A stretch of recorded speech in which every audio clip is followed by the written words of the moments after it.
Kidogo imebase kwenye masuala ya relationship. Nafahamu wanaume wengi wanakuaga sio waaminifu kwenye mahusiano. Ndio hata na wanawake wengine hivyo, sawa. Lakini ninachojifunza kutoka kwa Harmonize ni the way Harmonize anavyojitahidi kuwa na upendo wa kweli kwenye mahusiano. Sijui kama nyinyi mnaweza mkaiona hii engo, lakini mimi naweza nikaona hii engo. Harmonize kama akipendaga mtu kweli kampenda. Achana hao ambao wanakuja watamana nini. Kuna yule mtu unakuta amempenda.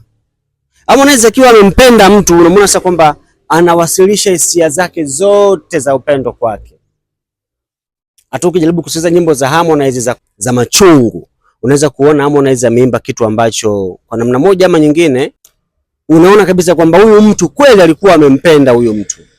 Kwa hiyo namba 2 cha kujifunza kutoka kwa Harmonize, tofauti na mziki wake na kipaji chake, katika maisha yake tu ya kawaida, Harmonize anatufundisha tuwe na upendo wa kweli kwa wapenzi wetu. Aziwisi kamwacha Kajala kamrudia, kamwacha Kajala kamrudia. Inamaanisha nini? Sio kama kuna wanawake wengine wengi.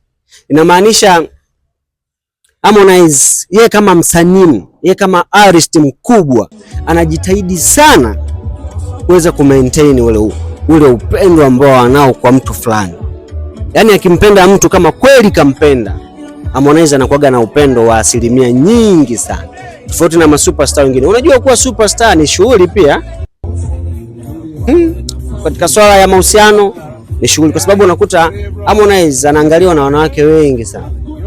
Kwa ukimwona ana stick na mwanamke mmoja kwa kipindi fulani kirefu, jua kwamba huyu kijana ana nidhamu na anaheshima uhusiano wa mapenzi. Anajua kutunza pendo. Mimi namuona Harmonize katika picha hiyo, na kutoka kwa Harmonize pia kuja kwako, Harmonize anatufundisha tujitahidi sana tuwe na mapenzi ya kweli, tuwe na mapendo ya kweli kwa wenza wetu.